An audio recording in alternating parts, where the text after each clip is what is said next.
this dude going off adrenaline and instinct of being really persuaded to crash. Because it's other shit, it's so much stuff going on up under this tent. Like, man, and you ain't even from this school, so they done formed a whole alliance on you. But your partner sitting right there, you the only reason I'm up under this tent, bro. I saw you. The only reason I came over here. Dr. Umar just did a sit-down interview with Loon from Atlanta, if I'm saying his name correctly. That's a podcast. Y'all go check that out. And hate him or love him, Dr. Umar Johnson, he knows what to say to get the attention of black people, but also ruffle the feathers of the white community. Now, his take in how he feels about this Karmelo Anthony situation with Austin Metcalf is quite interesting. And, to be clear before I get into the video, I'm not agreeing with everything that this man is saying. Some of the stuff that he say kind of throw me off a little bit because I understand he trying to cater to a certain crowd, and I don't be with that sometimes. But when you break this case down, some things do look a little fishy. There's no way a child could go under a tent and know ahead of time that two white boys are going to come over there to jump him. Him having a knife, it's a complete contradiction for Caucasian nation to say, why did he have a knife? You walk around with guns every day. When you put your gun on your hip this morning, did you do it with the intent to kill anybody? Loon! These white people fight for the right to carry a gun out the house every day. Did you leave your house with the intent to take a life with that gun? No, you didn't. So why are you going to say this little black boy left his house with the intent to shank somebody with a 3-inch blade? I feel like it's so important to just know all the facts and not just say stuff to get people stirred up, to get people riled up, because that wasn't just some small pocket knife. I'm just being real. That knife, in all honesty, was big enough to be considered a deadly weapon. And as far as white people having guns, standing their ground and stuff like that, we see this happen all the time, in different states, especially in Texas and the southern states. They got a whole lot of laws down there where you can go buy guns damn near at the gas station. Not literally, but I just say it like that because where I'm from Mississippi.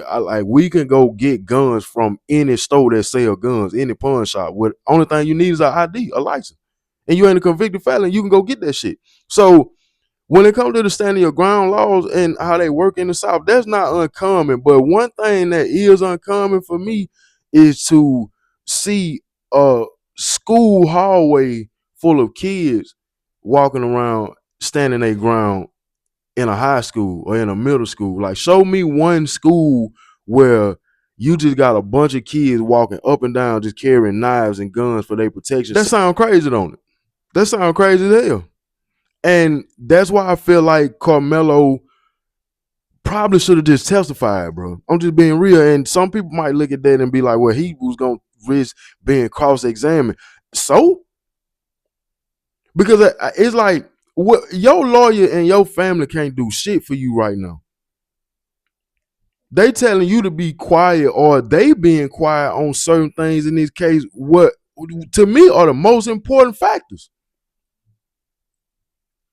It'll be different if he was a co-conspirator of another person.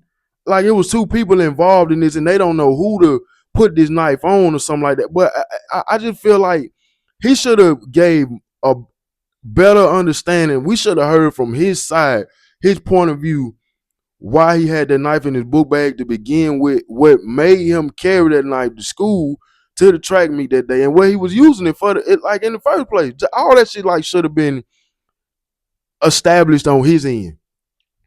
I feel like that just sit there and just watch him just be hung like that. That was messed up. And I'm piggybacking off of some of the stuff that Poetic Flacco said too, because from my point of view, I do see things a little different, and I understand that it's not this such thing as like having like we God's chosen people. I used to think like that, like younger, but now the older you get, man, we all equal. So I rock with him when he's just flat out like, man, and he Nigerian or something like that. So to hear him be strong and just flat out just say that like that, salute to you, man, because we need more people pushing that on the platform versus taking one side, sticking to that, and forming a narrative, and it's like you part of the problem now. Do you really think a 5'8", 135-pound kid armed only with a 3.5-inch knife? Listen to this. Do you really think a 5'8", 135-pound child whose only weapon is a 3.5-inch knife, Loon? Do you really think he wants to take a chance and fight two football players who don't have any weapons? Hell no. That knife is no match for two football players. Right. You follow me? Right. Imagine Karmelo stands up, and by the way, Karmelo never left his seat. How can he be the perpetrator? I don't know, Doc. I don't know, man, because that's like me being 6'3", 260 pounds, and just because another dude got a 380 and he weigh 150 pounds soaking wet, I'm just he won't move then. Like he won't light my ass up, man. Please, shit, you must ain't. David and Goliath. David took Goliath down with a rock and a slingshot. So it ain't. I get, like, again, it be him trying to cater to certain people when he get to talking like that, but having a point like that really just don't hold no value. And I'm just piggybacking off of some of the things Poetic Flacco said from my point of view, just listening to his take and how he broke it down, and it's like adding my little 2 cents or whatever. But I didn't know premeditation laws in Texas work like that. Because according to him, shit, premeditation is in the moment, meaning if you thought in your mind for a second before it happened, it's still considered premeditation. So by Karmelo saying, touch me, see what happened, it's like you had a made up mind already. That makes sense. You get what I'm saying when I say that?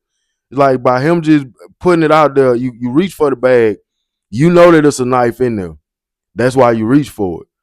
And you telling these people as you reach for it, like, put your hands on me and see what's going to happen. What's going to happen? I'm going to reach in this bag, or I'm going to use what I'm reaching in this bag to get as my protection. So it's like you already knew what you was going to do if this situation had escalated out of control. So the prosecution know how fair black people are. So he couldn't have any on the jury. And why couldn't he have any on the jury, Loon? Because in the state of Texas, if you're on trial for murder, the verdict of the jury must be unanimous. Exactly. If one black person would have made it onto that jury, Karmelo doesn't go to jail for 35 years. The prosecution knew that, which automatically tells you what?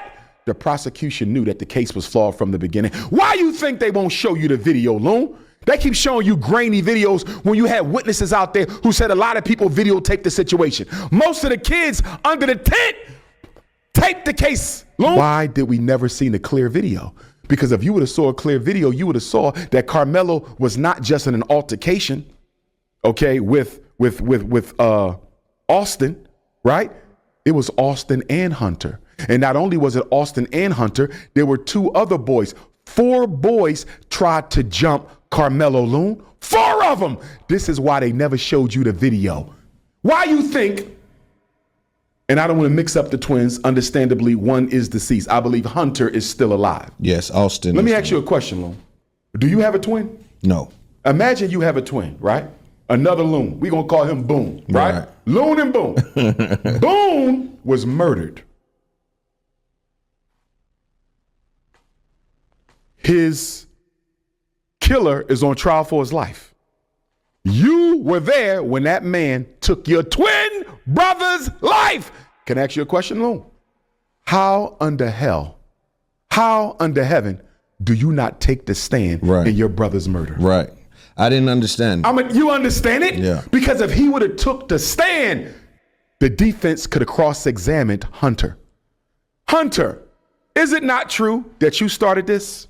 Hunter, is it not true that you and your brother jumped Karmelo?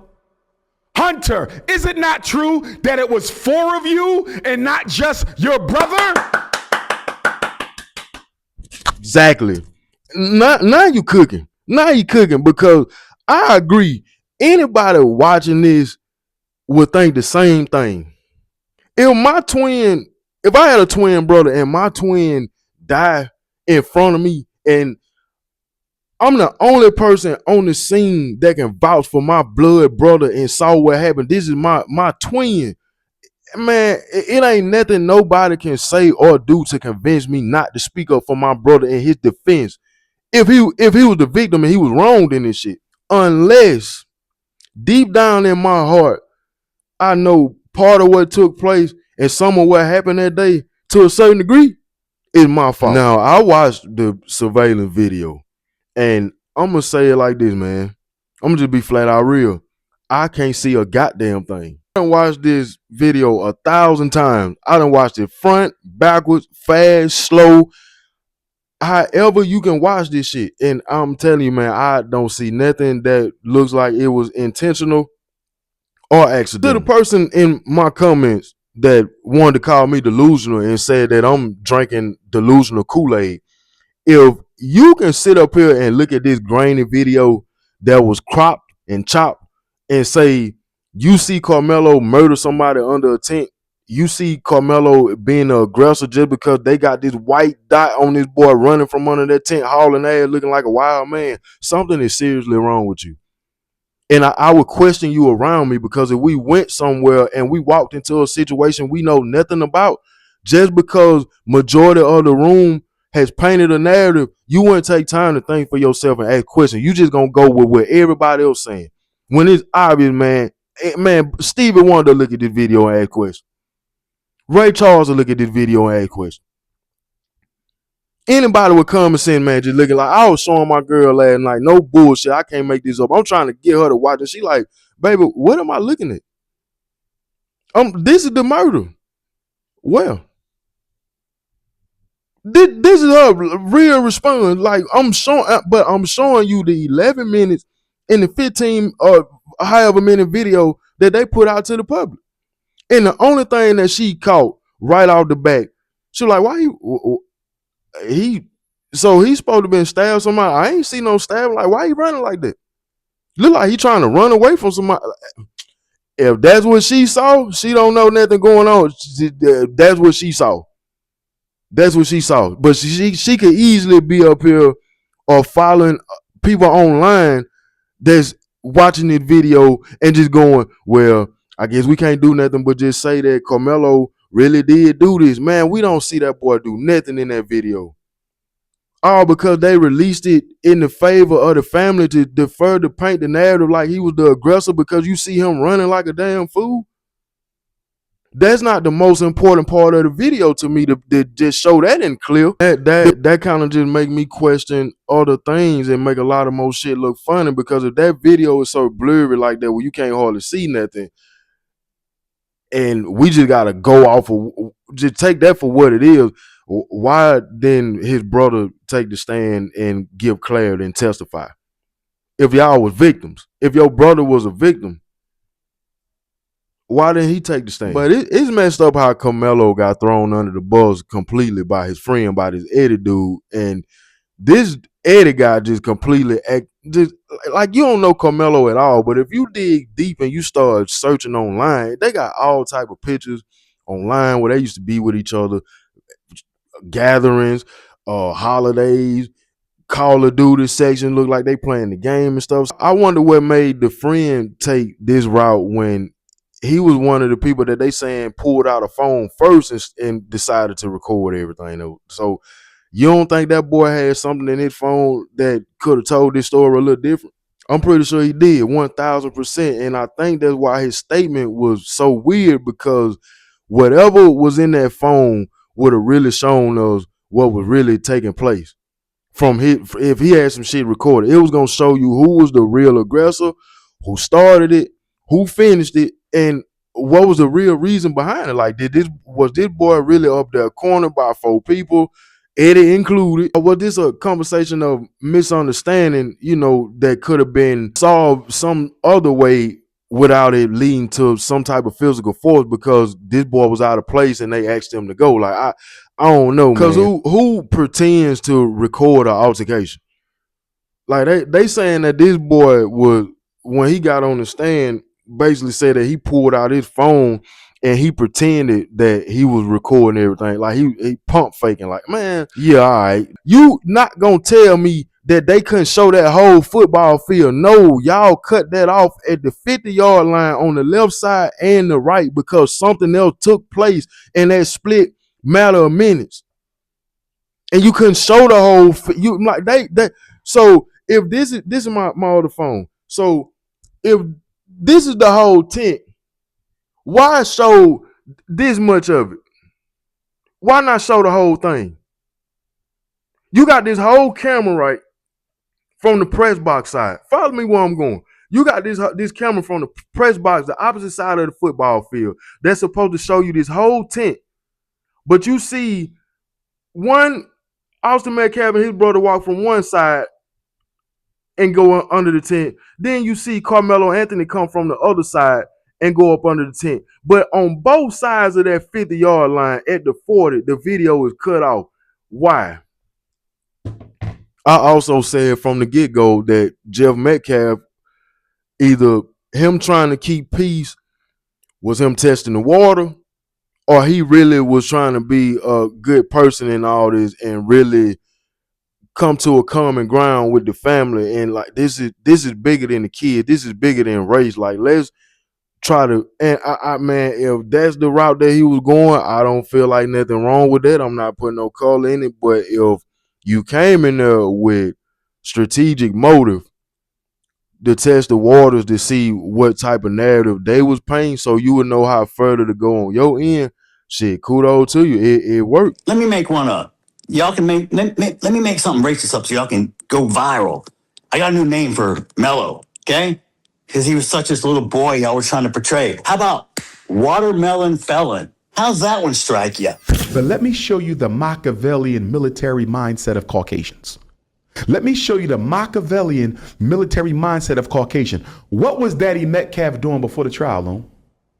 He was being very aggressive. No, before the trial started, he was going to the press conferences, extending an olive branch. Well, no, one of them he went and he was standing in they kicked him out. They did, but he said started he came to there change. to be supportive. So he tried to start to act like he was. He tried to act like a friend to the Anthonys to get inside. What's the movie coming out right now, Lone? Odyssey. Everybody need to go watch Odyssey. What was the basis of Odyssey? It was the Trojan horse. We're going to pose as a friend, send them a gift, and once the Trojan horse is behind enemy territory, let loose and destroy their ass. That's exactly what Daddy Metcalf was going to do. How do you go from going to the press conferences, trying to extend an olive branch, trying to establish some sort of conciliatory agenda, trying to achieve solidarity with the boy who accidentally took your son's life? How do you go from being a friend to the Karmelos to calling them watermelon felons in black BITCHs? He was never a friend. You cannot trust your enemy. And the family fell for it because what did they do?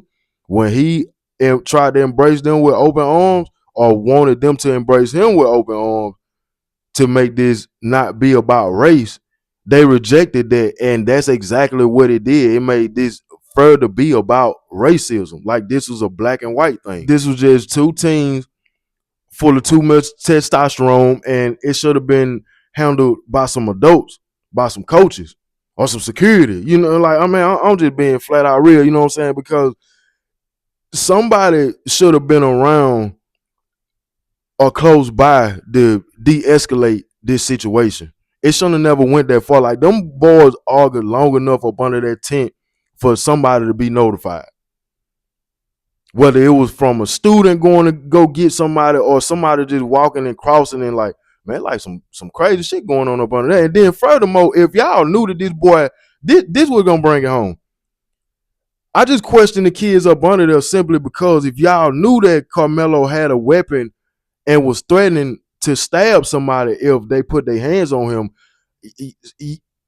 what was y'all mindset? So y'all wanted to see it. You wanted to see it take place. You wanted to see it go down.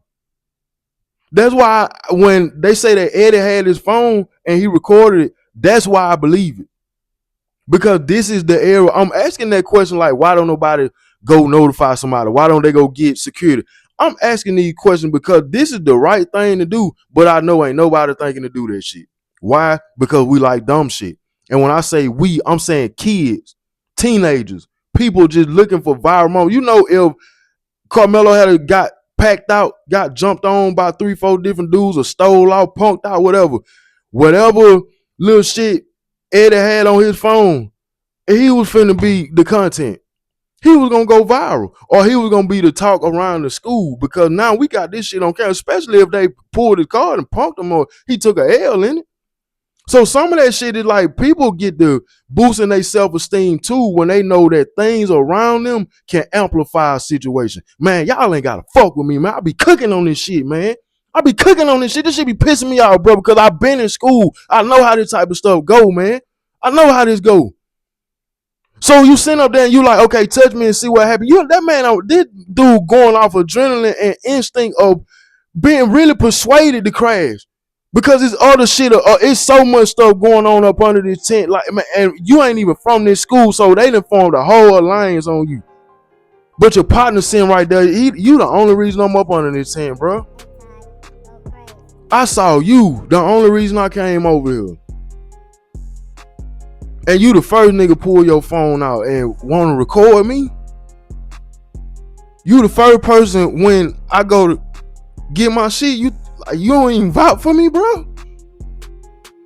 Man, fuck this shit, bro. I'm out. That's some bullshit.